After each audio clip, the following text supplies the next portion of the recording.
Welcome to Boring History for Sleep. Tonight we'll drift quietly into the past, not through kings and battles, but through the small details, the ordinary people, the forgotten corners of history. As you listen, let the day slip away. You don't need to stay awake, you don't need to remember the words. Just close your eyes and let history become your lullaby. Imagine a dawn mist drifting over low marshlands on the edge of a medieval village. The sun is just a pale smear behind thick clouds, and the ground underfoot squelches with each step. Here, far from the stone halls of the Lord's Manor and the warm glow of the parish church, the peat diggers begin their day. In much of northern Europe, especially where forests are scarce or jealously guarded, peat is the poor man's fuel, damp, earthy bricks cut from ancient, decomposed plant matter packed tight over centuries. Long before coal blackened the age of industry, it was peat that warmed cottages, baked bread, brewed ale, and boiled the wash water for families, who could not spare a single stick of precious timber. You see them out there in the fog, men, women, and children alike, sleeves rolled high and boots caked with bog mud. The work begins with the simple.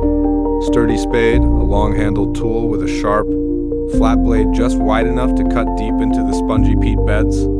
A seasoned cutter knows just how to angle the spade, how to slice each sod neat and square so it can dry properly under the shy sun. Each block, once freed from the marsh, is heaved onto wooden sledges or rough wicker frames. Here they begin the slow journey from sodden lump to crumbly fuel. At first, the fresh peat is heavy, wet enough to squeeze droplets between your fingers. It must be spread out in rows or stacked into small pyramids, turned and shifted day by day to let the wind and sun draw the moisture away.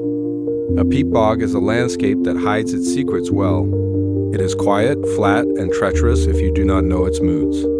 Some families have dug the same patch for generations, learning the safe paths that skirt the deepest pools and the places where your boots might vanish in a heartbeat under the black, sucking mud. They mark these spots with simple sticks or small cairns, humble signposts that guard both life and livelihood. Though the work is tedious and backbreaking, the rewards are too important to measure by coin alone. A good harvest of peat means a warm hearth through winter's chill. It means boiling kettles, hot stews, and the steady glow that keeps out wolves and frostbite alike. For the poorest villagers, it is peat that stands between survival and ruin, especially when local forests are held by lords, who levy harsh penalties for cutting timber without permission. And so, the peat diggers labor in the mist, their songs and curses rising and falling with the swing of their spades. Children help where they can, gathering loose sods, patching baskets, stomping feet to keep warm. Sometimes, if the bog yields well, there will be extra sods to sell in the village or to barter for wool, bread, or a few precious candle stubs. But the peat bog is more than just a pit of fuel. It is also a keeper of old things, secrets pressed deep into the earth by centuries of rain and moss. Every so often, a spade strikes something unexpected, a fragment of leather shoe, a scrap of cloth, the half-rotted beam of an ancient dwelling that once perched on the bog's edge. Before it sank into oblivion, legends swirl among the diggers, tales of ghostly horses swallowed whole, of long-forgotten treasure, or even the bodies of the unlucky, preserved so perfectly by the acid peat that they might open their eyes if the sun strikes their face just right. The villagers whisper these tales by the hearth, peat smoke curling toward the thatched roof, but tomorrow they will still march back out to the marsh. Boots sinking in the mire, spades sharp and ready. The peat must come up, one block at a time, if families are to survive the long, dark season. So tonight as you rest, picture the bog stretching out in the dawn fog, sodden, heavy, and yet quietly generous to those who know how to read its hidden language. Imagine the diggers setting down their spades as the sun climbs. At last, through the mist, baskets piled high with fuel that will blaze warm and bright on stone, hearths before another winter's sun rises, And ask yourself, before you drift off, what hidden source of strength do you patiently dig from your own deep places? A quiet, overlooked treasure that warms you and those you love when the world turns cold. If you were to follow a peat cutter home after a long day in the bog, you'd find the story of peat doesn't end at the marsh's edge. In the village, stacks of drying sods line cottage walls like rough bricks. They lean in rows against fence posts or cluster in low pyramids, each block carefully turned to catch the sun and wind. For days or even weeks, families tend these stacks like a second crop, the slow, quiet ripening of warmth. Once dried enough, the peat becomes lighter and more crumbly. Women and children carry armfuls indoors, stacking them by the hearth where their rich, earthy scent will mingle with the sharper smoke of cooking stews or the musky tang of damp wool hung to dry. A single peat sod may burn for an hour or more, its steady glow a small defense against the gnawing cold of a thatched cottage in midwinter. But the significance of peat reaches far beyond the warmth of one hearth. In the medieval world, land and its resources are the root of all power, and the bogs, though bleak and treacherous, are no exception. Where forests are owned by kings or nobles, and wood is taxed or forbidden to commoners, the bog becomes a lifeline. Many communities claim cutting rights passed down through families, held in fragile balance with the lord of the manor or the local abbey. Disputes over peat rights are not uncommon. In the Low Countries and parts of England, entire villages gather for tense meetings to decide where new turf banks can be cut. Neighboring parishes quarrel over whose spade has strayed too far, whose carts have carried away more than their rightful share. These arguments sometimes spill into violence, a scuffle at the bog's edge, a few broken spades, a feud that simmers for generations. In places like the Netherlands, where peat bogs are especially vast and valuable, the work becomes an organized trade. Merchant strike deals with local lords to harvest thousands of sods each year, selling them by barge to fuel growing cities. The once quiet marshlands echo with the slap of spades and the creak of carts, peat stacked high from markets miles away. Some small villages even transform into bustling peat colonies, half-floating settlements perched on drained marshes, their houses built atop the very ground they slice away each season. Yet peat is not merely fuel for cook fires and hearths. It fires the kilns of potters, dries malt for ale, and warms the vats where dyers soak wool in smoky barns. It keeps blacksmiths' forges glowing when charcoal is scarce, and its steady burn helps brew the beer that flows in taverns across the land. In this way, a single spadeful of bog earth connects countless trades and homes, a web of simple energy that hums quietly beneath the grand pageantry of medieval life. The bog shaped people too. Peat diggers learn to read the land with a craftsman's eye, the subtle rise of a hummock that hints at richer sod beneath, the telltale glimmer of water that means a patch must be avoided or drained first. They know how to build narrow drains to keep the work site from flooding, how to sharpen spades that dull quickly on buried roots, and how to time the harvest so the sods dry before the autumn rains return. Generations grow up under the sway of this harvest. Children help stack and turn the peat, learning the rhythm of the bog almost as soon as they can walk. By the time they wield a spade for themselves, they understand that a poor cutting season can mean cold hearths and hunger. The oldest diggers remember years when a late thaw or early snow turned the marsh into an unworkable mire, stories they passed down with warnings whispered around the evening fire. Yet for all its drudgery, the work binds the community together in small but important ways. Villagers share tools, patch each other's sledges and baskets, and lend strong backs when someone's bog plot yields better than expected. In some places, the church or manor holds an annual peat feast, a celebration marking the end of the cutting season, when the last sods are stacked high and the bog can rest through the cold months ahead. Peat's value lingers in curious places too. Some monks write accounts of how certain bogs produce peat so dense it burns like coal, and thus a monastery's wealth might hinge partly on these humble sods. Medieval records describe disputes between abbeys and local farmers over ancient rights to cut turf on God's land. In towns and villages that grow larger with each passing century, peat becomes so central that local taxes or rents are sometimes paid in sods instead of coin. Imagine the subtle power in that. A currency dug from earth, so wet it seeps through your boots, dried in winds that bite at your knuckles, and carried in piles that make your shoulders ache. Yet when winter comes, those blocks of ancient plants, mosses, reeds, roots transform into the one thing every villager needs most: warmth. So tonight, as you settle under your blankets, picture the peat diggers trudging home at dusk. Their boots drip black water at the cottage door. Shoulders stoop from hauling sledges and baskets.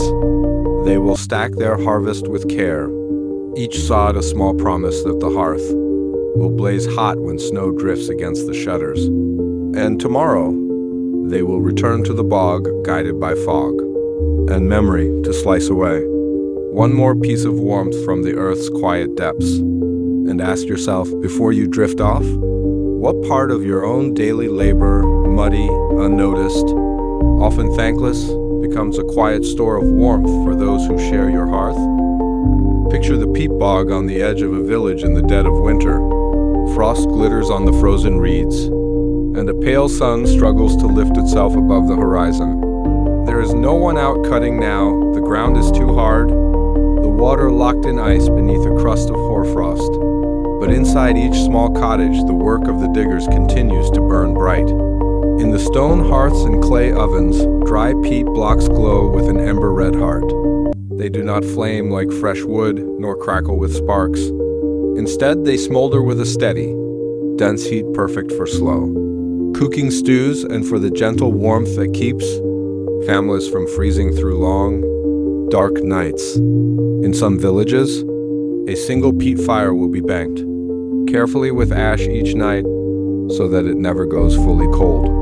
In the morning, the hearth is stirred back to life with a few fresh sods. A tiny flame, carried day to day, becomes the anchor of survival. Gathered around that glow, children listen to stories told by grandparents who remember when the bog was deeper, wetter, more dangerous. They speak of the time old. Tom fell through the thin crust of moss and vanished in an instant. His spade found months later, half swallowed by the black earth. They tell of bog bodies, ancient souls pulled from the peat, their hair and skin eerily intact after centuries entombed in the acidic depths. Some see these secrets as curses. Others see them as reminders that the bog gives life, but only to those who respect its hidden rules. In parts of Europe, peat also weaves its way into the wealth of abbeys and towns. Records tell of vast monastic holdings, where brothers in rough robes not only pray, but also cut turf to warm their cells and brew their ale. They barter surplus sods with local villages, a trade that ties the cloister to the layfolk beyond its walls. A quiet line in a dusty ledger might read, 20 carts of turf, delivered before Michaelmas. That humble line is a whole winter's warmth for dozens of souls. Peat-shaped landscapes, too. In the Low Countries, whole marshes were dredged and drained, so that peat could be cut and shipped by canal to feed the stoves of growing cities. Some towns rose on reclaimed peatlands, foundations laid on earth that had once hidden secrets older than any written chronicle. And when the peat was gone, stripped down to clay and water, the marsh returned in another form, or the land sank and flooded again, claiming back what human hands had borrowed. Sometimes what was left behind in the bog was more than footprints and cut banks. Farmers and diggers stumbled on forgotten hoards, Roman coins, Viking swords, silver brooches, and lost offerings to old gods long since buried by new faiths. To hold such a thing, slick with bog water, was to touch the deep timeline of a land that never forgets. Yet for the ordinary family, it was never the treasure that mattered most. It was the slow, steady gift of warmth, something so simple that it was easy to forget how much it meant until the fire began to die down. A good peat harvest might mean life. A poor one could mean children huddled in bed, breath misting the air, waiting for dawn that never quite brings enough heat. When spring returned, the peat cutters would shoulder their spades once more and tramp out into the bog as the ice receded and the ground softened. The rhythm began again, slicing, stacking, turning, drying, hauling. Year after year, generation after generation, they carved warmth from a wet and restless land. Today, many of those old peat beds have vanished under roads, houses, or fields. Some remain, protected now, not as fuel, but as archives of the past, vast, quiet libraries of moss and mud where pollen old wood, and the marks of human hands tell stories as vivid as any parchment. Archaeologists dig carefully where once the peasants dug for fuel, reading the layers of soil like pages in a book. But the real legacy of the peat diggers lives on not just in museum cases or old farm ledgers, but in the echo of every hearth that ever burned warm against a dark and hungry winter. They remind us that survival so often depends on the patient work that no one celebrates: the muddy boots, the blistered palms, the quiet knowledge of how to read a dangerous land. So, tonight, as you drift off to sleep, picture a peat cutter standing at the edge of the bog. Their spade rests on one shoulder. They squint at the sky, testing the wind, judging if today the bog will give up enough to keep the fire burning. Then they step forward, boots sinking into the wet earth that will, in time, dry to a gentle flame. And before you slip away to dreams, ask yourself one final, humbling question. What ancient fuel lies hidden in your own depths, a patient store of warmth and strength that you will dig, dry, and share, so that the dark nights of tomorrow might glow a little brighter for someone else? Close your eyes and let the world slip back to a time when roads were rutted tracks, wagons stuck fast in winter mud, and the surest way to carry food, timber, stone, or even news was by water. The medieval canal keepers were the quiet custodians of these watery roads, guiding goods and people through channels that stitched villages to towns and towns to markets, all by the slow, steady flow of human patience. It is dawn in a small riverside settlement, and mist curls above. A narrow canal that runs from the low bogs to a bustling market town. Along its banks stand a handful of simple cottages roofed with thatch and reeds. Their chimneys send up thin plumes of smoke as the day's first loaves bake and workers roll up their sleeves to tend the locks and sluice. Gates that keep the canal alive. To the modern eye, a canal may look like nothing more than a muddy ditch. But to the medieval farmer, miller, or trader, it is a marvel of quiet engineering. Here, the water is harnessed, tamed, and steered through fields, marshes, and meadows, kept at just the right depth to float barges heavy with grain, peat, or barrels of salted fish. Keeping a canal working is no simple task. Overnight, weeds creep in, reeds choke the banks, silt drifts down to settle at the bottom. So the canal keeper rises early, a stout staff in hand and a rake or scythe balanced across his shoulder. He wades barefoot through the shallows, feeling for blockages with his toes. His small boat, patched and creaking, drifts alongside, loaded with baskets for dredged muck and tangled weed. He knows every twist of this channel, where the bottom drops away near an old eel trap, where a clump of willow roots reaches out like fingers to snag a passing barge. Each morning, he and his family comb the banks, clearing brambles, repairing turf, and watching for leaks that could drain whole stretches into useless puddles overnight. Sometimes the work is thankless.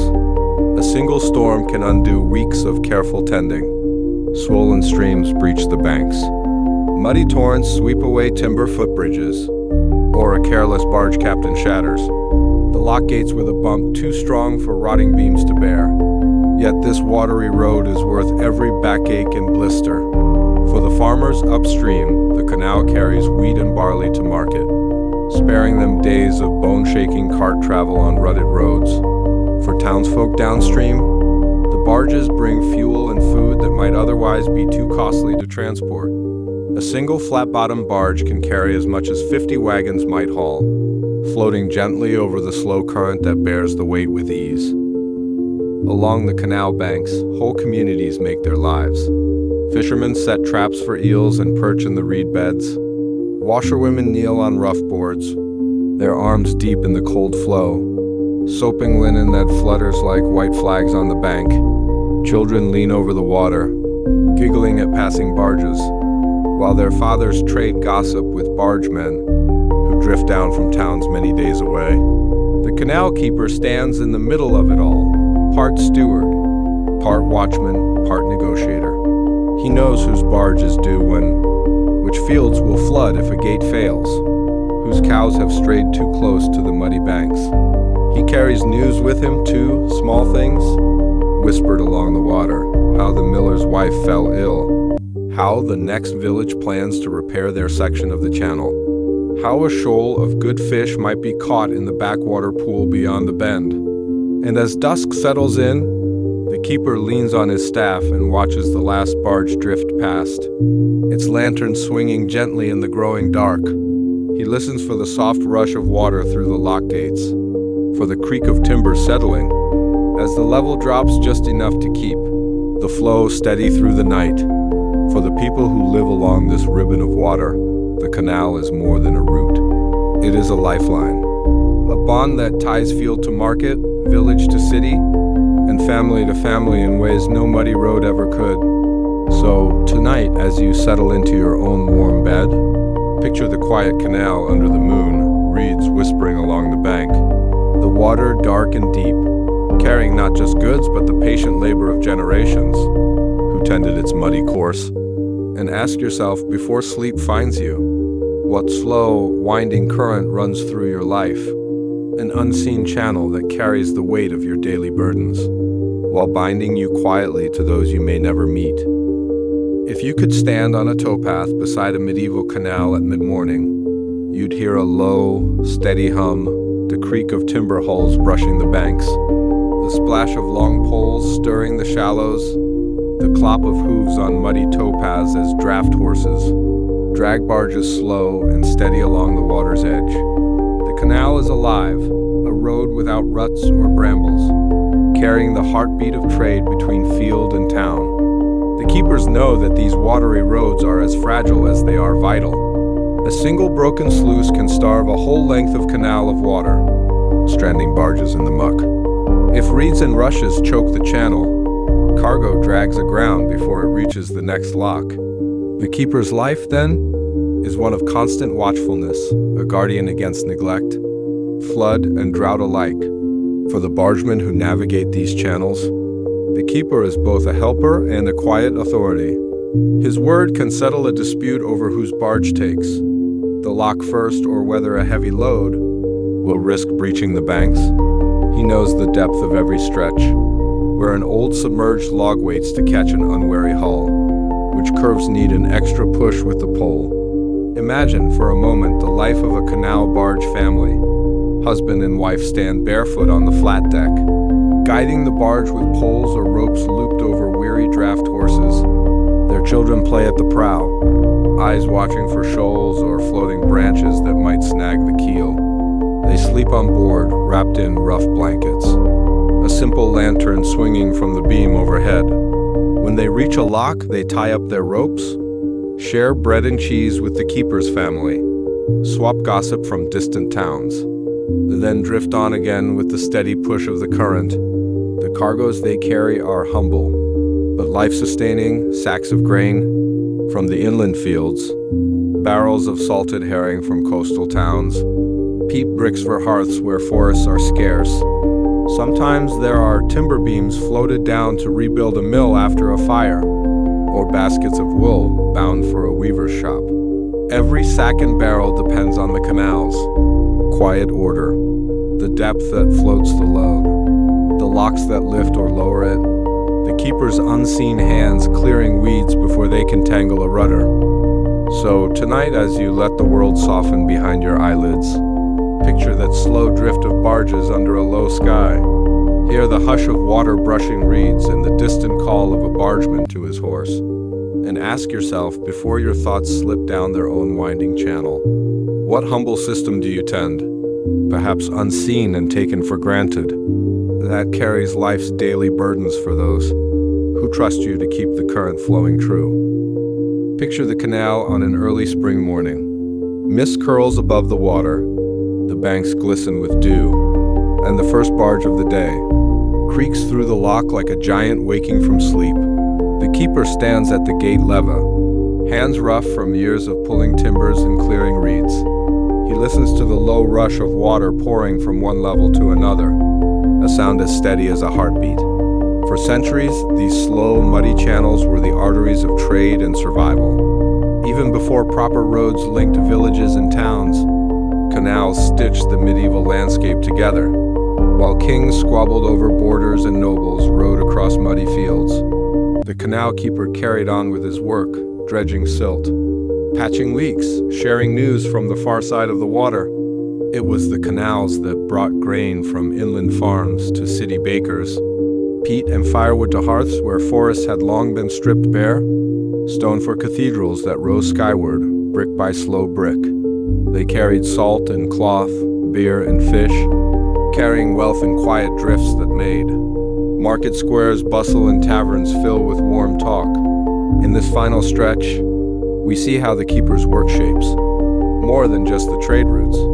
It shapes the people themselves. Along the towpaths, children grow up learning to steer a barge before they can read. Women work side by side with men, pulling boats, mending ropes, and minding the ledgers that record every sack and barrel. Bargemen's songs drift down the canal at dusk, slow ballads of rain, luck and love lost at the next lock. Sometimes these watery lifelines spark envy and conflict. Rival lords argue over tolls and rites of passage. Villages compete to build deeper, straighter channels to steal trade away from their neighbors. But they also draw people together. Whole towns rise along busy canal junctions, sleepy farmsteads, transformed by the hum of commerce as warehouses. Inns and markets cluster by the banks. Even the land remembers. In the Low Countries and England's fens, entire wetlands were drained and reshaped by canals. Peat bogs were sliced open, water channeled away, meadows claimed from the marsh. Monasteries grew rich tending fish ponds fed by diverted channels, their carp fattening in placid backwaters, while the monks prayed and the keepers cleaned the sluices. Over time, the slow drift of the canal gives way to roads that harden under cartwheels and hooves. Some canals fade into ditches and memories, filled in when steam railways and paved roads promise swifter journeys. Others survive, older than the oldest street, carrying holiday barges now where once they floated survival itself. But the canal keeper's legacy is not just muddy water and rotting lock gates. It's the idea that quiet, steady tending, the kind done when no one is watching, can shape an entire world. Each lock carefully mended, each patch of reeds cleared, each argument settled at the towpath edge. All these small tasks add up to the flow that carries not just grain and timber, but the threads that bind a community together. And sometimes the canal becomes more than just a road. It becomes a witness. Archaeologists dredge its silt and find lost cargo, barrels of wine that sank in a storm, broken pots from distant kilns, the bones of draft horses that slipped and drowned while pulling heavy loads. The water keeps these secrets, holding echoes of lives spent leaning on poles, walking the towpaths, and guiding barges from misty dawns to star-pricked nights. Picture now a keeper on his final day. He walks the banks one last time, his boots soft on the damp earth. He stops by the lock gates, running a hand over the timber worn smooth by decades of floods and frost. He watches a last barge drift away, its low lantern bobbing like a firefly in the dusk. Somewhere down the channel, children are laughing by the water's edge, the next generation already learning how to keep the flow steady. So tonight, as you drift towards sleep, think of that patient keeper, the caretaker of a fragile, muddy thread that carried a village's survival on its slow back. And before your thoughts drift downstream into dreams, ask yourself, what small, steady current do you guard, tending it day after day, so that those you may never meet can find safe passage when their own roads run muddy and rough? Picture a stone monastery perched on a lonely hillside, gray walls catching the first pale rays of dawn. Inside, a hush drifts through arched corridors and narrow stairways, broken only by the low hum of chant and the faint scratch of quills on parchment. This is where the scribes live, the quiet guardians of words in an age when books are rarer than gold. Step inside the scriptorium, that long, cold chamber where light slips through narrow windows high in the wall. Rows of wooden desks face the windows, each crowded with ink pots, knives, brushes, and blank sheets of calfskin or sheepskin known as vellum. The air is sharp with the scent of scraped hide, iron gall ink, and the musty damp of stone walls that never quite dry. Each scribe sits on a hard bench, hunched over his work. A heavy cloak drapes his shoulders against the chill that seeps through the walls, even in spring. Candle flames tremble as he dips his quill, a goose feather trimmed and shaped to hold, just enough ink for each careful stroke. There is no hurry here. Letters must be perfect. A blot or slip means scraping the parchment, clean with a small knife and starting again. For hours at a time, these monks labor in silence. Their minds drift into the flow of letters, Latin, Greek, Hebrew, sacred languages stitched line by line into the page.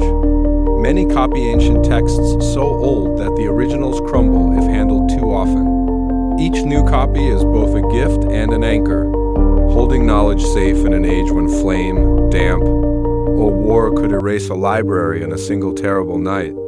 Outside the scriptorium, the monastery hums with daily survival, tending gardens, brewing ale, mending walls battered by winter storms. But here in the scriptorium, time bends around the turning of pages and the steady drip of ink. A single manuscript might take years to complete.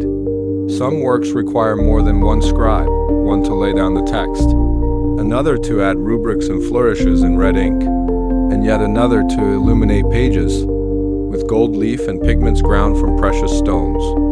Look closer at the scribe's rough hands.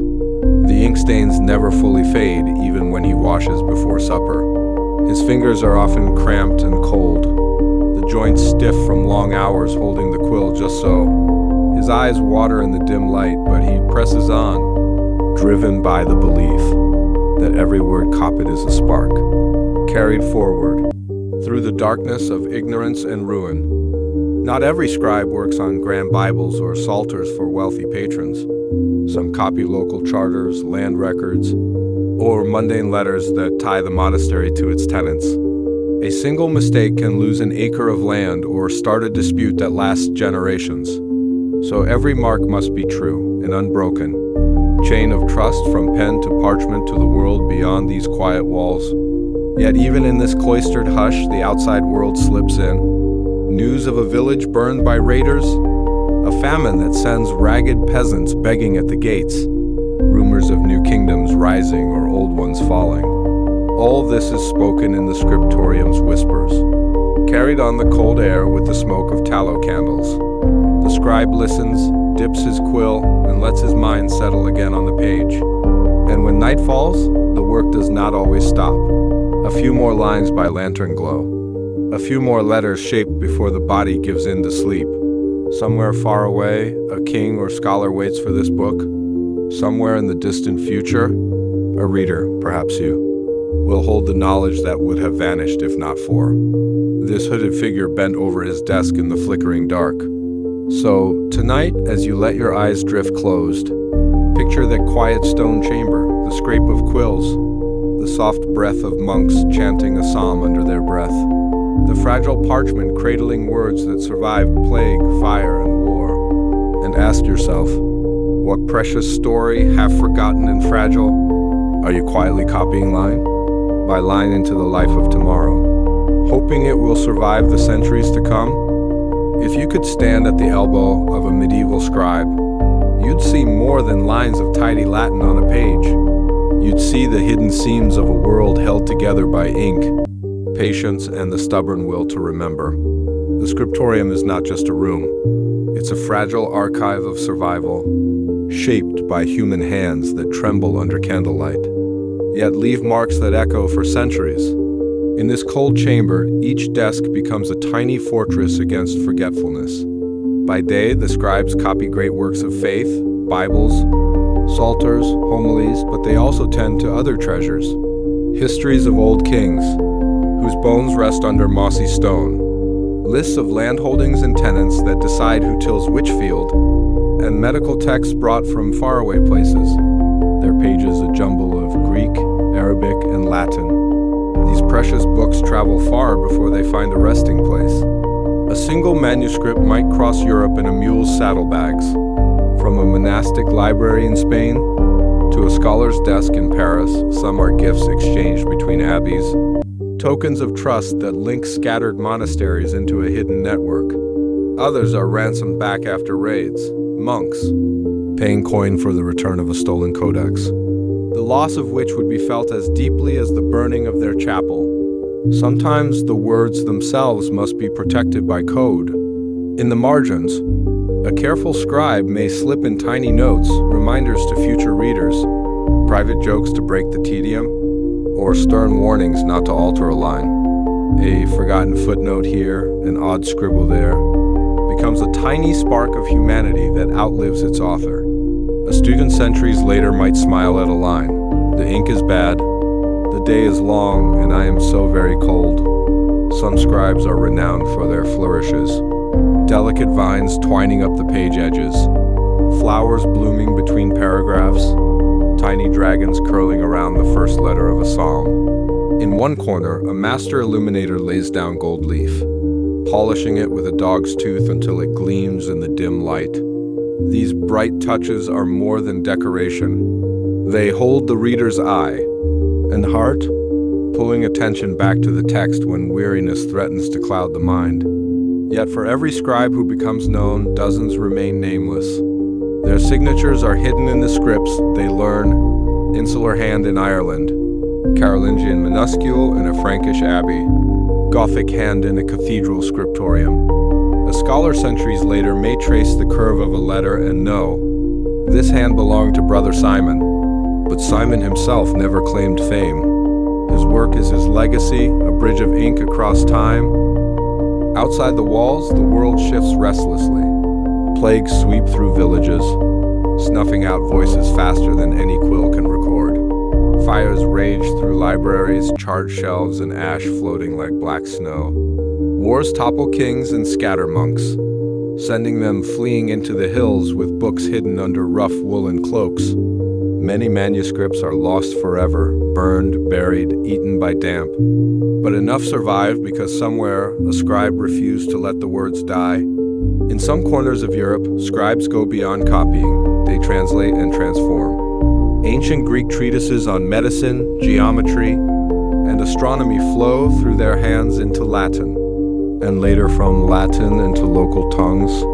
A herbal remedy learned in the dry heat of North Africa finds its way into a damp monastery garden in Yorkshire because a monk labored for weeks to fit foreign words into the local speech. All this happens in silence. The steady scratch of quills broken only by the rustle of a brother, fetching more parchment or the soft chanting that drifts down from the choir loft. Time bends strangely here. A single letter might take a minute, a single page a day, a single book a year. Yet a century may pass outside these walls, and the words inside remain unchanged, waiting for the next reader to turn the stiff, yellowed page.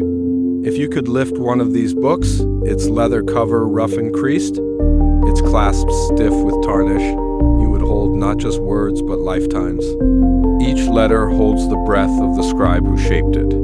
Each smudge of ink remembers a night when a candle guttered and a tired hand slipped. The pages carry the scent of smoke, damp wool, tallow, and the faint sweetness of the parchment itself, scraped clean of hair and oil by yet another quiet craftsman. At night, when the scriptorium grows too dark to see the page, the scribes close their books and blow out the candles. They stand in the cloister, shoulders stiff, eyes blinking at the moon. A hush settles over the monastery, the same hush that cloaked it a century ago and will linger long after these scribes lie in the cold earth. So tonight, as you let sleep edge closer, Picture that long line of nameless hands, passing a fragile torch of words down the centuries. And ask yourself, before your thoughts slip into dreams, what quiet thing do you tend each day? An act so small and slow it might seem dull, that could become someone's bright spark long after you are gone. Imagine the monastery's scriptorium as winter sets in. Frost gathers on the high glass windows, the cold biting at ink pots until they grow sluggish.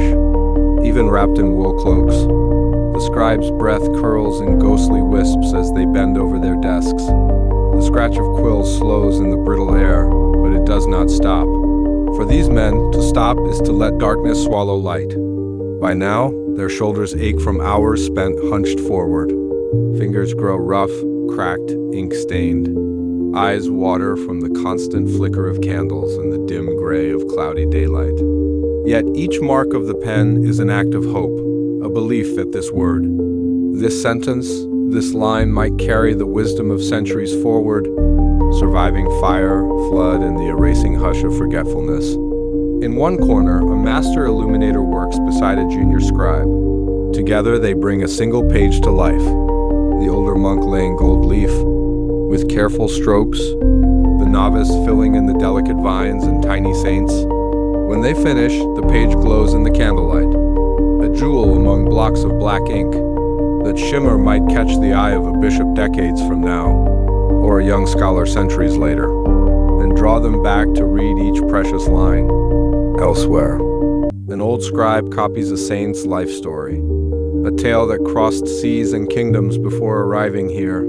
He pauses, remembering how this same text was nearly lost. When invaders burned the abbey years ago, he had carried the scorched manuscript under his cloak, pages still smoldering, across miles of frozen fields to the safety of a sister house. Now, line by careful line, he ensures its words will live on long after his own name fades. What is written here may guide a ruler in the distant future or comfort a peasant in a village that does not yet exist. Perhaps a single sentence will spark an idea in a young monk's mind, one that grows into a sermon, a school, a new way of seeing the world. Such ripples are invisible to the scribe, but he feels them in the hush between lines, the sense that each letter, dropped onto vellum, sinks deeper than he can see. Beyond the monastery's walls, the world changes in ways these scribes can hardly fathom. Wars blaze like wildfires, kingdoms rise and fall, languages shift and splinter. Yet their work holds a line steady in the flood. Here, ancient philosophers speak alongside the Gospels. Old laws survive in cramped Latin script long after their kings are dust. A single monastery might be the only place on earth where certain stories still exist. Sometimes their words travel farther than they ever dreamed.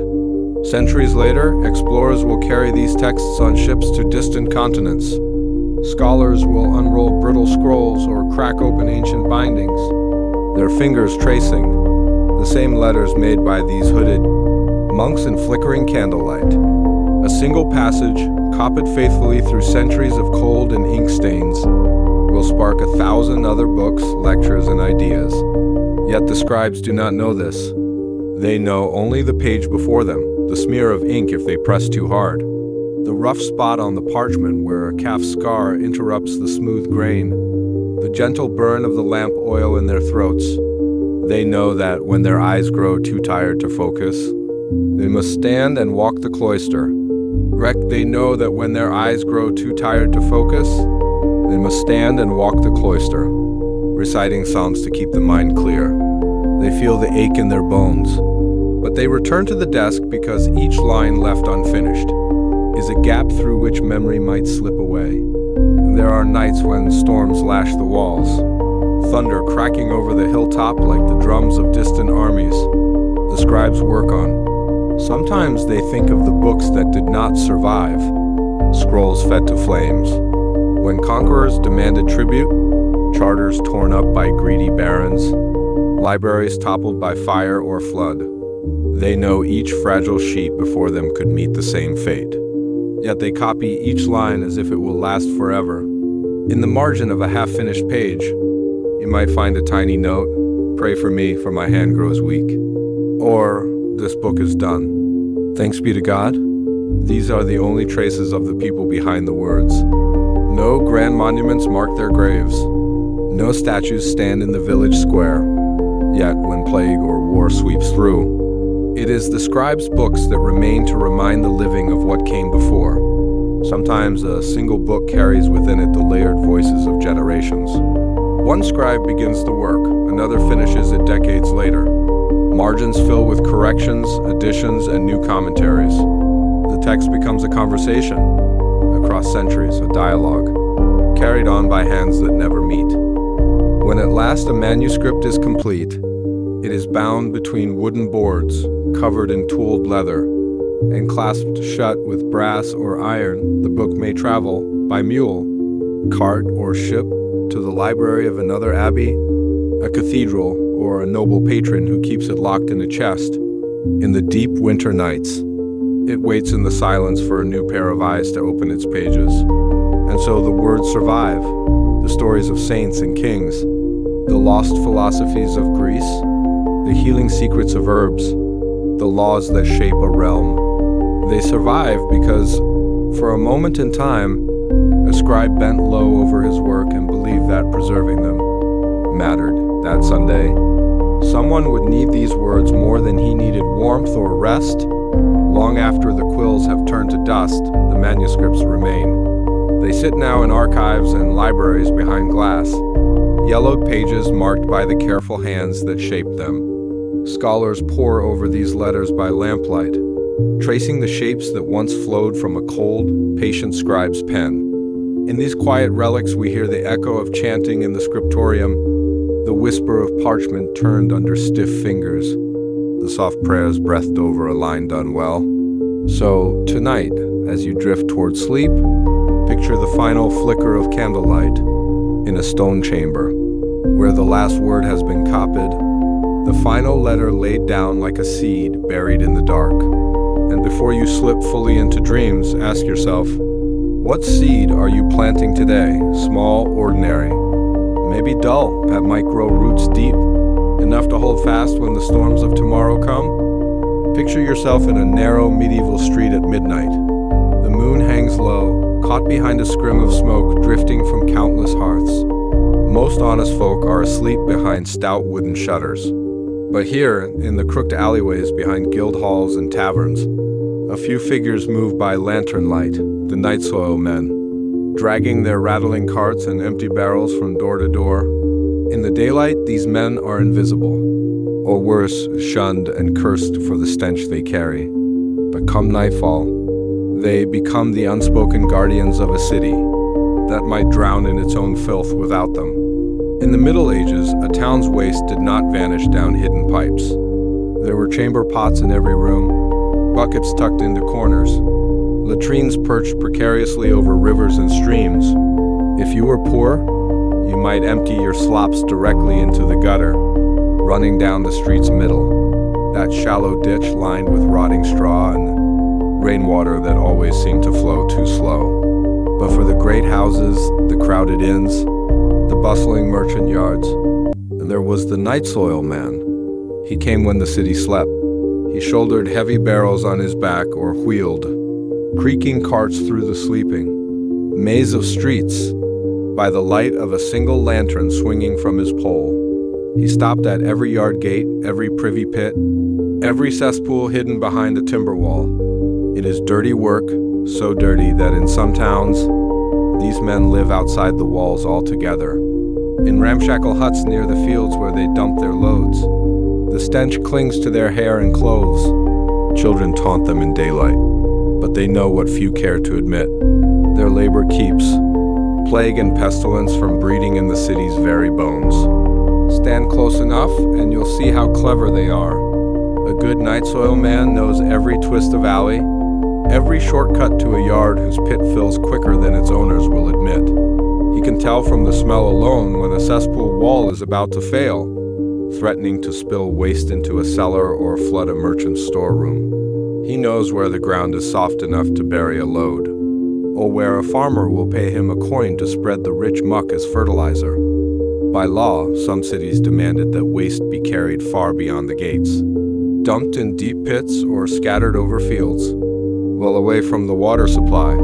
But the law is one thing, the night is another. In the small hours, a weary night soil man might cut a corner, bearing a load under a fallow plot just outside the market square, or he might strike a deal with the tanner's yard, a pit full of waste sold off as cheap lye for processing hides. Sometimes there are accidents. A cracked barrel leaks filth down a main thoroughfare. A careless worker tips a load into a drainage ditch that feeds the town's well. When these mistakes happen, fingers point quickly at the night soil crew. They pay fines, sometimes stand in the stocks. But by the next night, they're back at work, because the filth does not stop for laws or shame. Listen to the city's hush and you'll hear them. The squeak of cartwheels on cobblestones, the slap of boots in a puddle, the low grunt as a full barrel is hoisted onto a broad back. Dogs bark and sniff at the scent they trail through the streets. Somewhere in the shadows, a tavern boy emptying the last pot gives them a nod, slipping a coin into a gloved palm so the smell does not linger by the door come dawn. To us, this might seem like the foulest job a man could hold, but to them, it is survival. There is a kind of grim pride in it, too. In the steady rhythm of barrels emptied, streets scraped clean, privy pits covered again with fresh straw, they know that come dawn. Shopkeepers and merchants will wake to streets that do not reek quite so badly, wells that run a little clearer, a city that lives to trade and eat and gossip for one more day.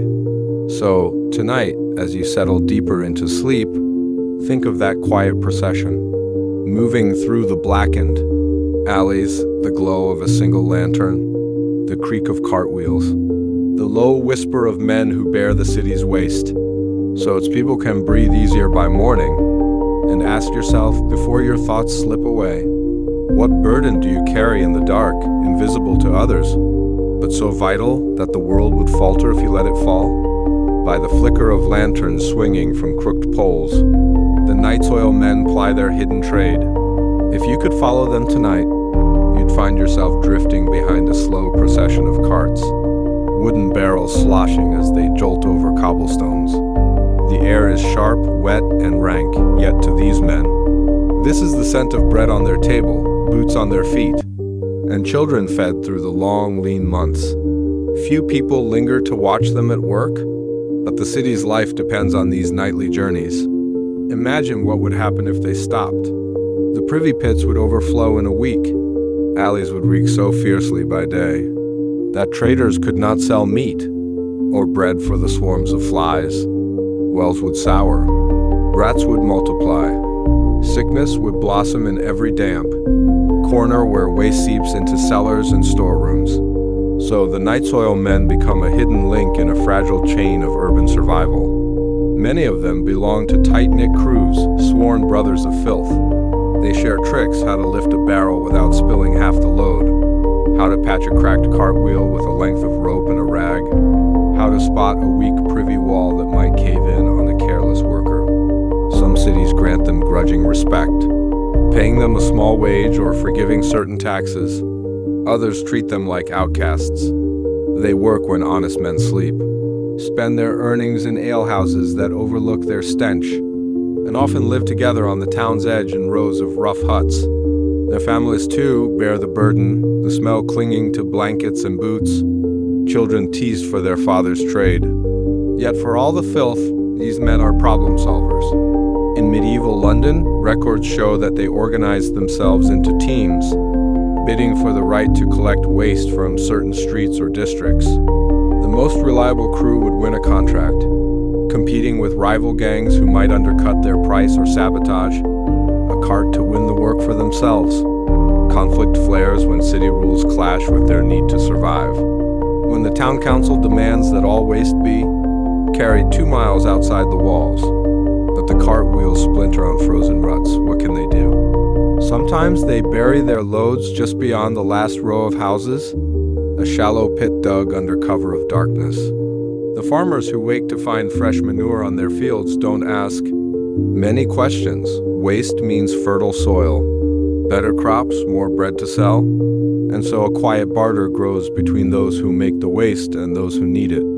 A night soil man might haul the barrels to the edge of a market garden, tipping the foul cargo onto waiting earth. In spring, rows of cabbages and leeks will flourish, fattened by the city's cast-offs. The same townsfolk who wrinkle their noses at the smell will line up at dawn to buy these crisp greens, never thinking of what fed the soil. Sometimes the system falters. When rivers flood, cesspits overflow. When plague strikes, bodies and waste mingle in the gutters.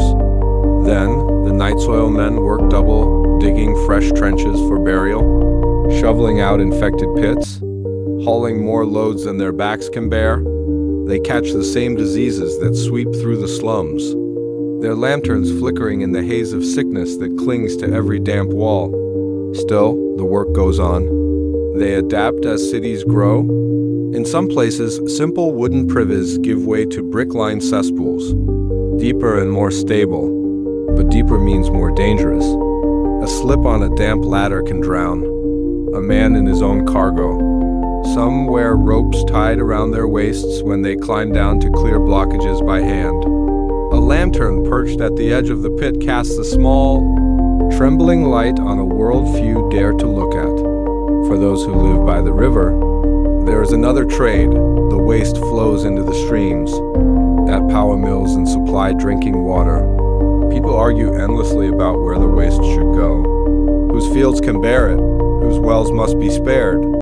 The night soil men stand in the middle of these arguments, sometimes bribed to dump a load upstream of a rival's mill, sometimes blamed when an entire neighborhood falls ill. Yet through all this, there is a certain rough pride among them, a sense that without their unseen toil, the cobbled streets, bustling markets, and church spires would crumble under the weight of filth. They may not read the city records that list their names in the margins, but they know that somewhere the alderman signed orders to pay their fee. Somewhere a merchant's wife sleeps easier knowing the privy pit has been emptied before the next storm. So tonight, when you close your eyes, drift down those damp alleys where lanterns sway and barrels creak. Picture the men who shoulder this unspoken burden, whose footsteps stitch the city together in the hours, when everyone else forgets how fragile cleanliness really is. And before sleep carries you away, ask yourself, what hidden burden do you help lift? Thankless, often foul, but so necessary that others wake to a world just a bit more bearable because of your quiet work? Dawn creeps over the rooftops, brushing chimney pots with pale light as the last of the night soil. Carts rattles through the city gates. The men walk alongside, boots thick with mud and worse, their shoulders sore from lifting barrels through the narrow lanes. For the rest of the city, morning brings the smell of fresh bread and the clang of shop shutters, but for these men, dawn is the sign that their labor has bought everyone else. Another day of clean streets. Beyond the walls, fields stretch out under the waking sun. Here, the work does not end. In a shallow pit, the barrels tip, spilling their foul cargo onto waiting soil. For centuries, the waste of cities has fed the countryside, closing the circle that keeps villages and towns bound together in an unspoken contract of survival.